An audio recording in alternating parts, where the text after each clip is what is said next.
What's your relationship with Donald Trump? Do you know him at all? Have you had a chance to interview him and talk to him? I don't know him.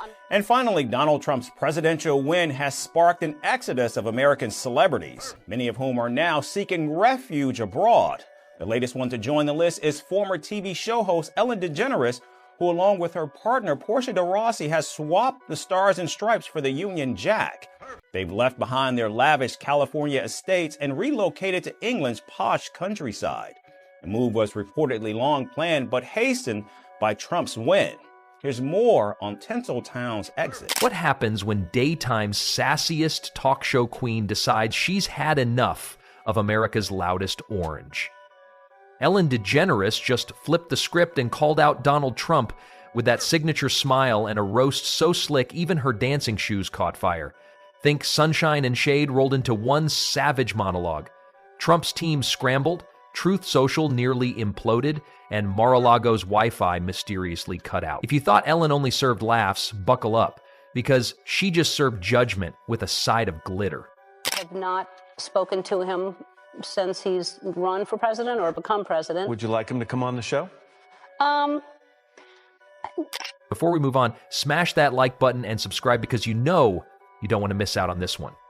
Ellen DeGeneres calling out Donald Trump. Now that's a plot twist. I mean, who would have thought? Ellen, the embodiment of be kind and fluffy daytime TV vibes, was about to enter the political arena and throw a flaming hot take at the former president. But let's not kid ourselves. This wasn't some innocent comment or passive-aggressive joke. No, this was a full-blown, calculated burn aimed at the man who spent 4 years running a political circus, getting caught up in controversies like they were free samples at Costco. Ellen had clearly had enough of the chaos, and when she spoke out, it wasn't in her usual playful tone. Oh no, it was something a bit sharper, a bit more pointed. Something that made Trump's entire existence look more ridiculous than a poorly staged reality TV show. Why wouldn't someone like you like to sit down opposite the President of the United States? Because I'm not going to change his mind. He's against everything that I stand for. Here's the thing. Ellen DeGeneres isn't exactly known for engaging in heated political debates. The woman's built an empire on dancing with celebrities and cracking jokes about life, love, and anything fluffy. Her persona is like that of a charming aunt who just wants everyone to get along. But deep down, you know she's got an opinion about everything, and sometimes, just sometimes, she lets that opinion rip with the precision of a surgeon using a scalpel. In Australia, and these are her parents, and they live in America, and I don't know what religion they are, but her dad sounds a little Jewish, doesn't matter. She ends up at the Marine Life Institute behind a large wall, and they all have to get over the wall. And you won't believe it, but that wall has almost no effect in keeping them out. And then came the 2020 election. Trump, who by then had already cemented himself as the reality show host turned president, was running again, and the political landscape was a dumpster fire. Everyone from the far left to the far right was watching with their popcorn out, waiting to see how this would unfold. And then, as if scripted by the universe, Ellen decided it was time to speak up. Trump had been running his chaotic administration, making outlandish claims, defying norms, and acting like a toddler who got their hands on a Twitter account. Ellen, who had mostly stayed neutral, couldn't stand idly by any longer. She called out Trump, and it was a sight to behold. We were getting ready to win this election. Frankly, we did win this election. We did win this election. This is a major fraud in our nation. We want the law to be used in a proper manner. So we'll be going to the U.S. Supreme Court. We want all voting to stop. We don't want them to find any ballots at 4 o'clock in the morning and add them. Trump rehashing some old favorites, insisting that the 2020 election was stole from him. We had that election. If it were an honorable election, we wouldn't have had any of the problems that we're talking about right now. Putin would have never got it. You said that you could make that deal before you take office. Do you still think you could make that deal? I'm going to try. Let's get into the meat of it. Ellen, in all her "I'm so nice I could hug a cactus" charm, dropped the hammer on Trump. She wasn't yelling, she wasn't getting bogged down in childish antics. No, Ellen did what she does best. She roasted him with finesse. It wasn't some immature, vulgar outburst. It wasn't the kind of, I'm just a celebrity making a random comment kind of deal. This was cold, calculated, and delivered in such a smooth, matter-of-fact way that it left Trump looking like he'd been caught red-handed in a lie. And guess what? He had been caught, but he didn't even know it. So let's talk about the Republican debates. They're getting huge ratings, mostly because of Donald Trump. To be honest, I haven't watched the debates at all, but I do care about huge ratings. So I created something that's surely going to get the biggest ratings of all time. It's Trump debating Trump. I was watching, and he said the statement. Excuse me. I didn't. 1 second. They're losers. They're just losers. If I wanted it, I would have got it. Wrong. I never attacked him on his look, and believe me, there's plenty of subject matter right there. Mr. Trump, as president, well, I'd like to respond right to you, Mr. Trump. I'm Trump. I got along with all of them, and I did a damn good job in doing it. Here's the magic trick. Ellen didn't use insults, expletives, or complex political arguments. She just pointed out the obvious. Trump had spent years turning the country into a reality TV show. And when Ellen made her critique, she didn't need to go on for hours. She didn't need to give a lecture about his failures. No, all she had to do was expose him for what he was, a walking, talking embarrassment who couldn't even pretend to know what he was doing. And she did it with a one-liner, a comment, a remark so simple yet so devastating that Trump was left with nothing but more confusion and his usual knee-jerk, incoherent responses. The man's like a human tornado. Everything in its path gets destroyed, and he just moves on to the next disaster, acting like it was all part of the plan. But the reality is, chaos isn't leadership. It's just a way to keep the focus on you without ever accomplishing anything meaningful. How many of you watched the Republican debate over the summer? It was debatable, I thought. I don't know if you remember, I was in it, and I'm surprised people weren't talking about it more, but in case you missed it, I thought I would remind people. Less than a year from now. Trump thrived in a world where being outrageous made you relevant, where lies were just another part of the performance. It was a toxic combination of narcissism, ignorance, and an unrelenting need to make everything about him. Ellen, however, had seen enough. She wasn't going to let his antics slide anymore. She wasn't going to let him run roughshod over the American people without calling him out for it. She had the nerve to do what most people wouldn't, expose him for the con artist he was. But here's the kicker. Trump didn't even know how to deal with it. His entire MO had been to yell and call people names, hoping that the noise would drown out any legitimate criticism. But when Ellen made her critique, it wasn't a loud, abrasive outburst. It was a quiet, sharp comment. And Trump had no idea how to counteract it. He couldn't shout louder. He couldn't make it about him. Instead, he floundered, fumbling for a response that could hold any weight.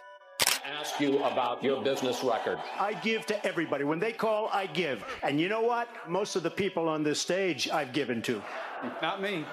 Not me. And here's where it gets truly hilarious. Trump, the man who spent 4 years stirring up chaos, trying to turn every conversation into a personal attack, was now up against Ellen. Ellen, who is as unbothered as a sloth in a hammock, didn't need to play his game. She didn't need to engage in the spectacle. Instead, she showed him just how easy it was to shut him down. She was the calm to his storm. And what did Trump do in response? He threw a tantrum, of course. He couldn't even comprehend that someone had exposed him without shouting, without getting into the mud. Trump's response to Ellen's well-placed critique was typical. Instead of acknowledging the facts, instead of taking a step back and realizing that the criticisms had merit, he did what he always does. He deflected. He went on another ridiculous tirade about how he was the greatest president, how his administration had done so much better than any of his predecessors. It's like watching a child refuse to believe that they've been caught stealing cookies, even though everyone around them saw it happen. Trump couldn't process the fact that someone had simply pointed out the truth. He couldn't even begin to grasp that his time was up, and people weren't buying his act anymore. So he does all these nasty tweets about you, and you didn't respond. And then I think you thought that when he was elected, that he would actually, make the country, unify the country. Or did you really believe that he was going to be a different guy than the guy that was tweeting?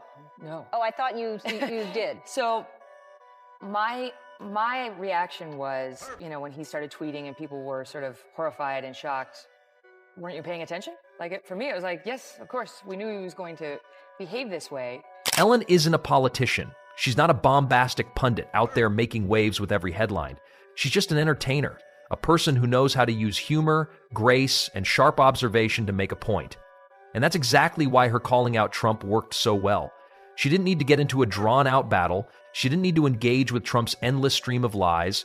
She just needed to point out the absurdity of his entire existence with one sentence, and it was game over.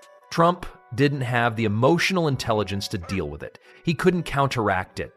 He couldn't even comprehend that someone was calling him out for the very behavior he had been getting away with for years. Only this time, no amount of shouting or self-congratulating could save him from the obvious. Kamala Harris wasn't the only one calling Trump out for his authoritarian tendencies. Ellen had joined the ranks of those who had seen through his facade and were now exposing him for what he truly was. We need to look at someone else who looks different than us and believes in something that we don't believe in and still accept them and still let them have their rights. Let's not forget how much of a joke Trump has made out of American politics. His entire presidency was like one giant comedy show, where the jokes were always at the expense of someone else. He was the master of distractions, the king of controversy, but none of it ever led to anything substantial. In fact, by the time Trump was out of office, he had left the country more divided than ever, with his only real accomplishment being the constant spectacle he created. Ellen's roast of him wasn't just a momentary jab, it was a wake-up call. She didn't need to play his game.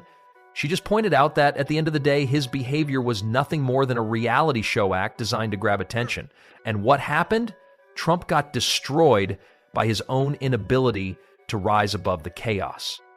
He is who he is, and he has enough attention, and he has his Twitter account, and he has ways to get his message across. There's nothing I'm going to say to him that's going to change him, and I don't want to give him a platform because it validates him. And for me to have someone on the show, I have to at least admire them.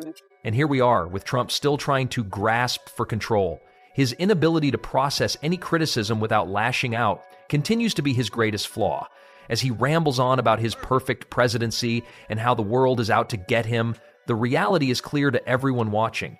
Trump's time has passed.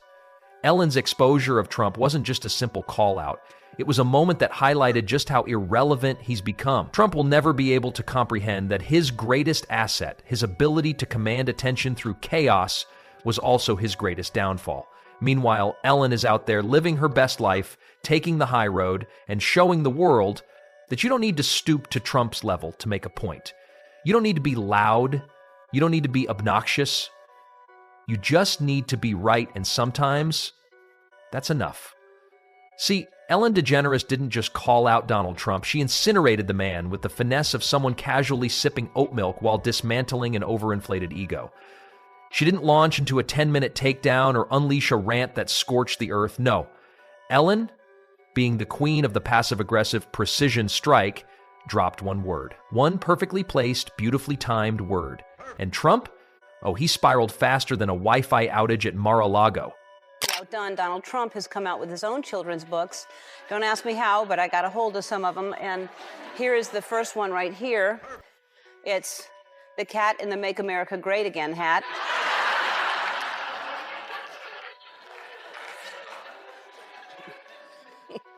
Here's another one. Oh, the places you won't go because of the travel ban. It was like watching someone pop a balloon with a wink. Trump's entire persona, built on volume, bravado, and overcooked spray tans, deflated in real time. The man who thinks every minor criticism is a deep state coup couldn't even handle a subtle jab from someone who gives away air fryers for fun.